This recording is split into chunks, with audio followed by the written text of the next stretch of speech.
사랑하는 성도 여러분, 오늘도 하나님의 말씀을 통해서 여러분들의 삶의 자리에 하나님의 풍성한 은혜가 함께 하실 수 있기를 주님의 이름으로 간절히 축원합니다. 오늘 기록되어져 있는 본문 마태복음 10장 16절로 33절까지 기록되어져 있는 하나님의 말씀은 어제 우리가 나누었던 하나님의 말씀, 사도들을 세우고 난 이후 하나님의 복음과 하나님의 말씀이 전해지는 하나님의 복음 전도에 대한 사명과 소명에 대한 메시지가 본문 가운데 기록되어져 있는 것을 보게 됩니다. 16절에 기록된 하나님의 말씀을 통해서 성경에 기록되어져 있는 이 복음 전파와 하나님의 사명을 감당하는 일이 얼마나 우리 가운데 막중하고 중대한 일인가 하는 것을 성경은 우리에게 증가합니다. 16절은 이렇게 시작합니다. 보라, 내가 너희를 보냄이 양을 이리 가운데 보냄과 같도다. 그러므로 너희는 뱀같이 지혜롭고 비둘기같이 순결하라 라고 성경은 기록합니다. 하나님의 복음을 증거하는 하나님의 사명자로 살아가는 것은 하나님의 언약과 약속에 따라 하나님의 일들을 감당한다고 하는 의미가 있습니다.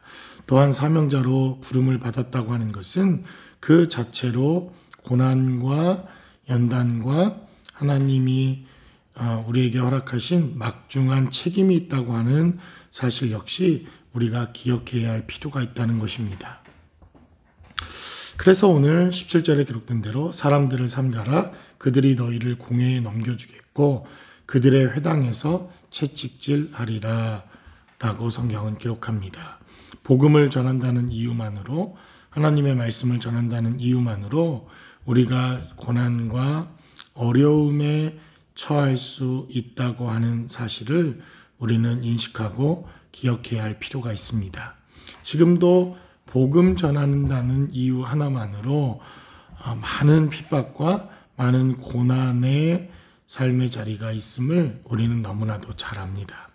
특별히 예수님 시대에 유대인들에게 있어서 하나님의 아들이 이 땅에 왔다고 하는 기독교의 가장 기초적이고 중요한 메시지는 탄압의 근거가 되었을 뿐만 아니라 박해를 받는 가장 중요한 이유 가운데 하나입니다.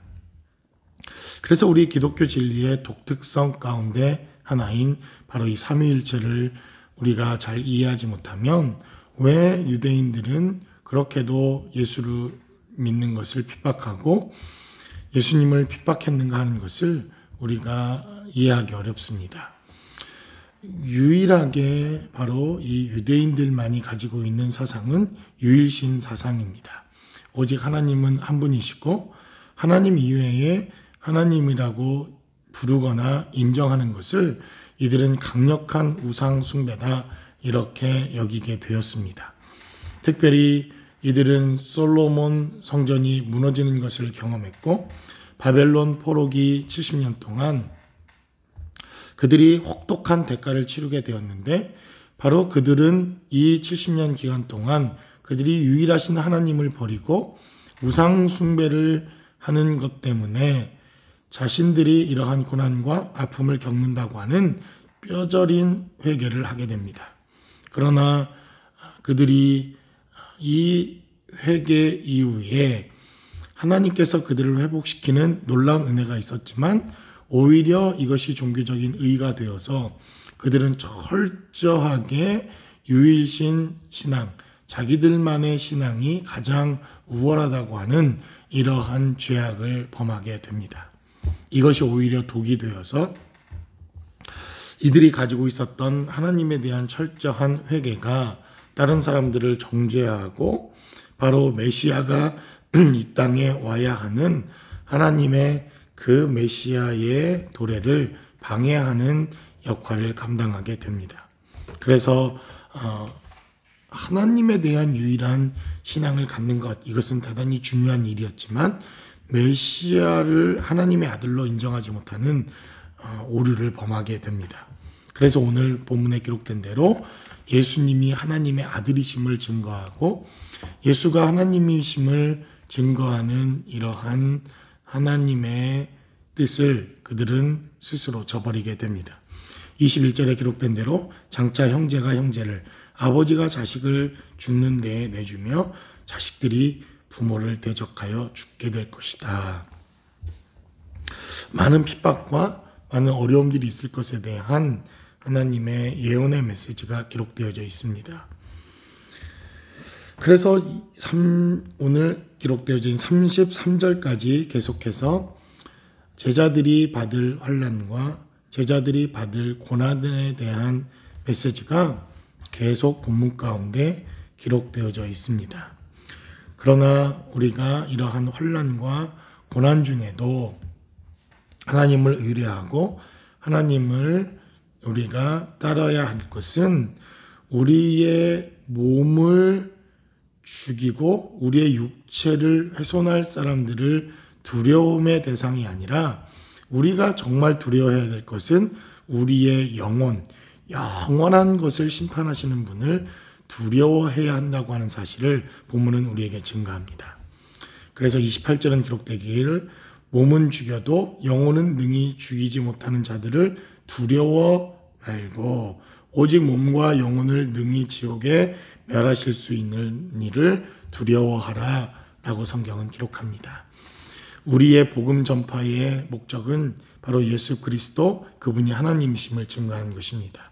그러나 왜 그분이 하나님이심을 증거하는 것이 마땅합니까? 바로 28절에 기록된 메시지 때문에 그렇습니다. 세상 사람들은 우리의 육체에 관한 것, 우리의 썩어질 육신에 대한 것들을 그들이 탄압하고 또 억압하고 또 우리를 곤란과 환난 중에 몰아넣을 수 있지만 영원한 것에 대한 심판과 영원한 것에 대한 바로 이러한 권세는 하나님이신 바로 그 아들 예수 그리스도에게 있는 고난이라고 하는 사실을 우리는 기억해야 한다는 것입니다. 그래서 오늘 본문에서 말씀하신 것처럼 몸과 영혼을 능히 지옥에 멸하실 수 있는 일을 두려워하라 라고 성경은 기록합니다. 다른 말로 하면 우리의 육체의 문제, 우리의 영적인 것을 건드릴 수 없는 바로 이 세상 사람들을 우리가 두려워해야 할 필요가 없다는 것입니다. 29절에 기록된 대로 참새 2마리가 한 앗사리온에 팔리지 않느냐. 그러나 너희 아버지께서 허락하지 아니하시면 그 하나도 땅에 떨어지지 아니하리라 라고 성경은 기록합니다. 왜 복음 전파를 하다가 당하는 환난과 고난을 두려워할 필요가 없습니까? 하나님의 보호하심과 하나님의 인도하심을 우리는 믿기 때문에 그렇습니다.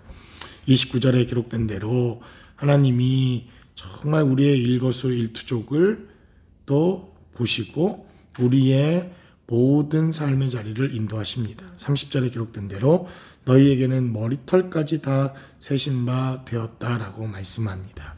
그러므로 두려워하지 말라는 것입니다. 이것이 바로 복음을 전파하는 자들에게 주어진 하나님의 언약과 약속입니다. 비록 복음을 전파하고 증거하는 일에 많은 어려움과 고난이 따르는 것은 사실이지만 그러나 그 고난 너머에 있는 하나님의 약속과 은혜가 우리의 삶의 자리에 있기에 이 환난과 고난을 우리는 넉넉하게 이길 수 있다는 것입니다. 그러므로 저와 여러분들의 삶의 자리에 오늘도 우리가 하나님의 복음 전파자로 부르심을 받아 삶을 살아내는 이 축복과 하나님의 은혜가 저와 여러분들의 삶의 자리에도 늘 함께 하실 수 있기를, 그리고 하나님의 보호하심이 여러분들의 삶의 자리에 늘 함께 하실 수 있기를 주님의 이름으로 간절히 축원합니다.